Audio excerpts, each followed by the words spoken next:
What's going on, guys? Welcome back to the channel. In this episode, we're going through putting some of the bits and pieces back together just to kind of make it a little easier when that time comes. For now, we're just going to go ahead and put the canards back on the front. They're at a very aggressive angle, but to just pretty much prevent any air from hitting the tires and kind of going around them. But we're putting that on, we're putting the front lip on, and then we're kind of doing a couple odds and ends throughout this episode. So stick around.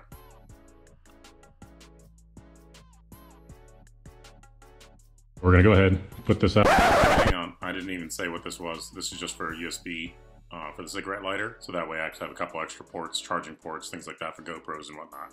So this has a retainer ring on it, so we'll take that off all the way around. So we'll put this on the back to keep it in there. It's just smooth all the way around for this, so there's no standout slots or anything, just because this keeps it tight on there. So we'll just go ahead and feed this through real quick. Put it right side up just so it fits. Ooh, we'll have to trim a little bit, it looks like, to make room for it. Okay, that's fine. I don't ever plan on running a cigarette lighter anyway, so we will have to trim that a little bit to just make the room and make it work. Wasn't expecting that, so that's good to know. In case anybody else gets the same thing. So let me pull this back out and get the Dremel real quick. And then we'll clean this up just a smidge. It's not too far off. It's just enough to kind of be off. So let me get the right stuff for this. So we have our Dremel. I just have a normal shaving piece on the inside.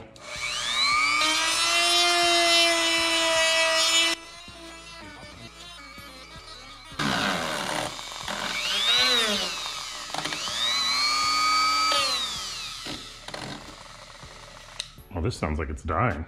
Oh no.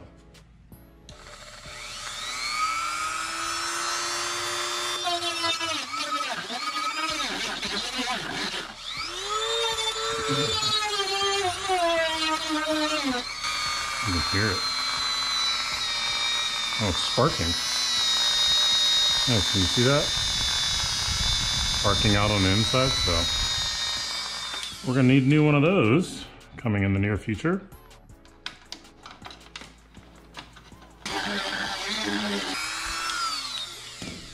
Let's see if we've opened it up enough. I would assume so. Nice. Let's rotate it. Push it all the way in, nice and flush. I don't even think we need the back of this. This thing is already tight as is. Nice. All right, well, probably easier to push this out. Oh, maybe not. Low key, I may not even, seems like it's more effort to get it on there and take it off. I mean, it is in there. That thing is not coming out anywhere. But we're gonna put it on anyway, just to make sure. But that was perfect. So this is the finished product. It's in there. It's not flush. I didn't want it to be flush. I kind of wanted it to be in there a little more, just to be out of the way. I can always push it out later if I want to and adjust the collar if I change my mind. It's gonna be a pain in the ass, but yeah, I'll leave it as it is. So for these, hopefully you can see all this. These don't really fit in there. It's like these are blown out a little bit. Might be able to crush them down, but I'm just gonna go ahead and chop these pieces off. So we have the ground, power, chop them off. These obviously have the male side fittings that are on here. So we'll use the female side on this side for both, and then that way we can remove it if we see fit later or anything. So let's go over here. Ignore my mess. So for a better visual, this is what's over there now. Let's go back to Old Faithful, female side. So get the crimpers.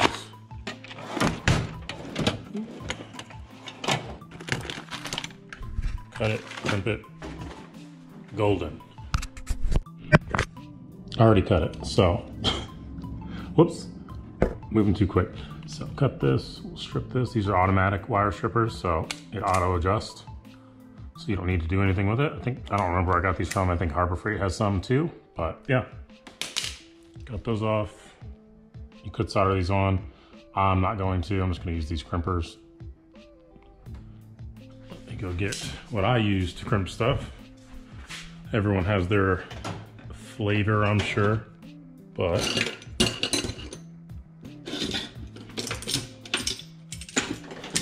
yes, sir. Vice grips.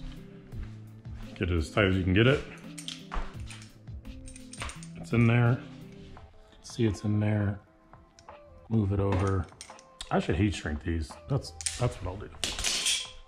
Last but not least, we're gonna go ahead and install my M-tuned 1.6 rail. The fittings for this one, it was damaged on the way in the mail. So I got a new fitting, no big deal. Re-tep on it, I got new fittings for the ends. So I don't know why I didn't get another one for this one, but it's all good. Either way, I was going for an all black kind of theme. So either way, we made it. So we have this, we have the feed line and the drain line that need to be replaced because, you know, obviously that simple message there for us. Injection systems. So we have that. You got to take that off. We got to cut those hard lines so we can put these on. Little fittings. So they will, or not that. Not that's actually. That's just a. What is this? Yeah. So that is a PTFE 1-6 line. Not what I was planning on using, but I have it, so that's good to know. And here is another one as well. So we have two, which is pretty cool. And a bunch of other random lines in here. But the big thing is, turn this light on. Still need to clean up my table, as you can see. Ignore that. We have our PTFE, which gives you a little bit of additional protection versus one that does not. So again, side by side, you can clearly see the difference. One is a rubber hose, one is not. So hot rod fuel hose, location I got it from. I got a bunch of stuff, bunch of different colors. Seems so far this is the first one I've ordered from, but yeah, everything is well packaged, everything worked out, so cool. So we have these, we'll put this stuff on, kind of mock everything up briefly, but this is for E85. So these are the same things for the flex fuel sensor that will allow you to run it on a hard line. So I have two more of these. I just need to locate them, and then we can put those on the hard lines, and we should be good. We'll just route it up to the firewall. So I may cut these decently far back just to allow for some of that, but I'll probably need to lift this in the air to do that. So may not happen today. It's probably gonna happen in the next video, but yeah, stick around. We still got some things to do. If I'm able to get the block off fitting that I want, which should be showing up here today, I'll include it in this video, and then we can go from there. But this is the hole that needs to still get filled. The block off fitting that I had, not that one, that one's a bit too big. The block off fitting that I have here, which is the right size, it doesn't have any taper at the top, so it's just through and through all the way. And because I tapped it all the way through, not sure if you can see that, it is going to go all the way through, and there's no like stopping point. So the other one I have has a taper at the top, which will kind of lock it in and prevent it from going down any further. So yeah, we'll just wait for that. Like I said, if it shows up, I'll put it in. If not, go from there. And we'll keep you posted. So like I always say, man, stick around. There's always plenty more to go, plenty more to do. This is never changing or never ending, I guess, at the end of the day. But yeah, like, comment, subscribe. Stay tuned for more content. Catch you in the next one. Peace. Sweet. So I quite literally just got these in. China. Just got these in, so I'm gonna try and put it in, see if it makes any difference. Put this on my head real quick, and hopefully you guys can see something. All right, cool. So we have this.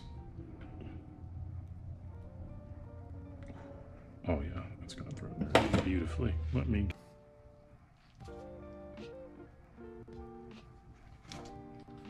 Don't need a whole lot. Just gonna do the same thing I did to this one, which is kind of filled it up. So that is not the right one.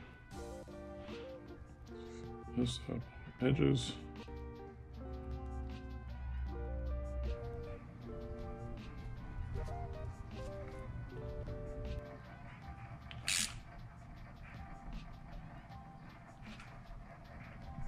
Ta-da! Boom. So we should be good now. And there should hopefully be no more leaks with the Teflon tape on there too. So if there is, we'll just hopefully try and tighten it. We should be good. Are you sure about that? We should be good. I've tightened it a decent amount, so we'll clean this off real quick. And then, yeah, throw this thing back on the car. Little wire wheel just to get all the excess nonsense off.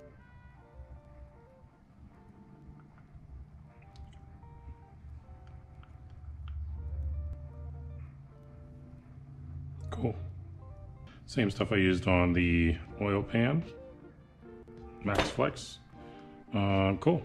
So now we can try and put this back on. Because this is a custom piece, it's not like the rest of them. The long bolt you have to kind of put in first just to make it easier to get in. And then you can sandwich everything else down. Before we can do that, we need to put this back in here. Because it's a complete pain in the ass trying to do this later. So. All right, so I put the sealant on the back that we showed you yesterday. I gave it about 24 hours just to seal properly all the way around since I don't have a proper gasket on it. I sealed it up pretty thick. So now we're just gonna fill it with water. The back end already has the block off on it with a little bit of Teflon tape on it. The goo kind, not the actual tape kind, but either way. Used it before, I haven't had any issues, so hopefully that just continues. But yeah, this, I know it's filled at least up to here at a minimum.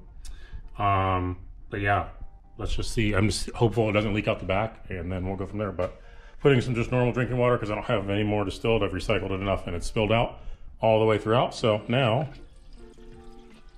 it's still leaking. Oh, it's still leaking. Oh, wait, actually, that is from a different spot. So nothing on that coming off that and the rubber hose itself. That's why it made it all the way over here. But yeah, let's put that back on and back together and then let's try it again. All right, round two. Let's refill it back up.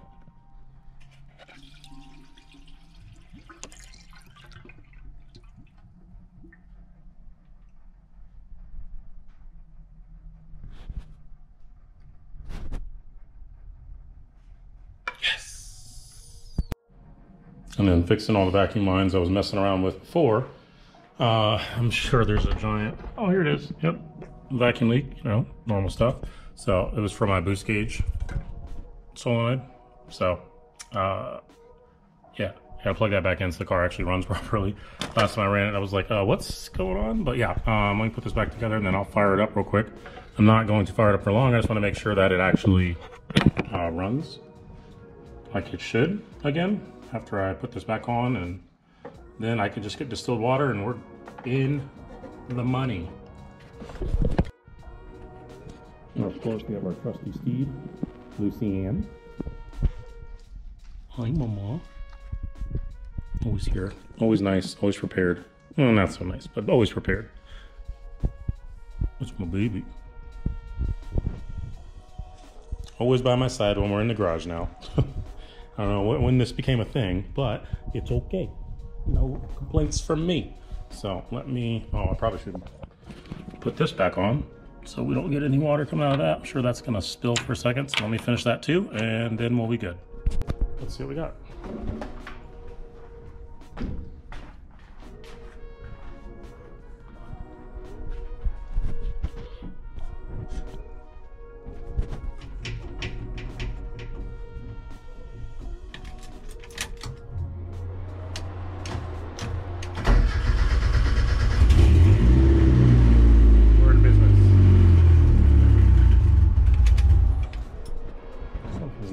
But started up, everything I expected it to be.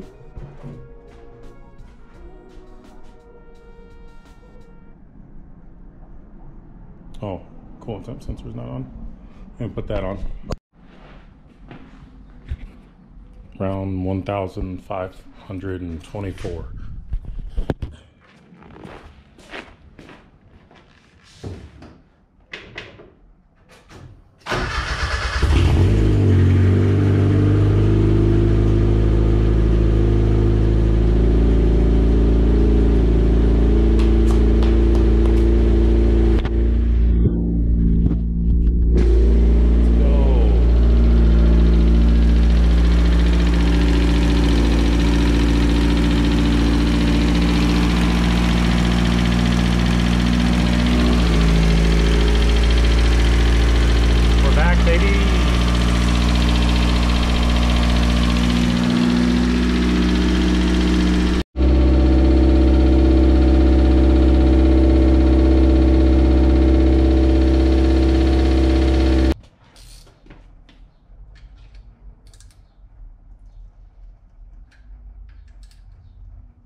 Good. It's not that. It's just a little tick.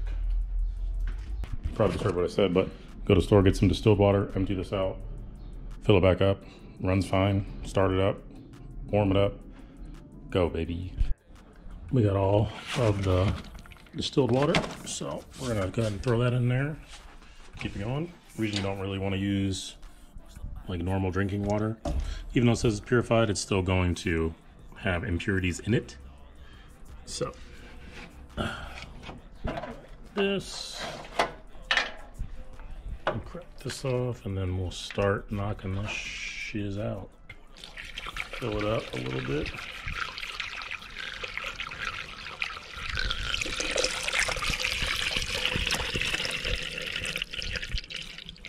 Clear to the rim.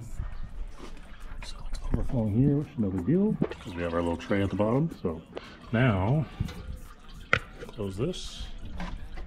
It's still going to take a little bit more, because it's not all the way throughout the block. So what I end up doing is I fill it up a little ways, start the car, let it run for a while, let it warm up, and then pull this out, and it should suck water in once it's actually hot. So otherwise, it's going to overheat the car otherwise, so we'll just leave it running for a bit.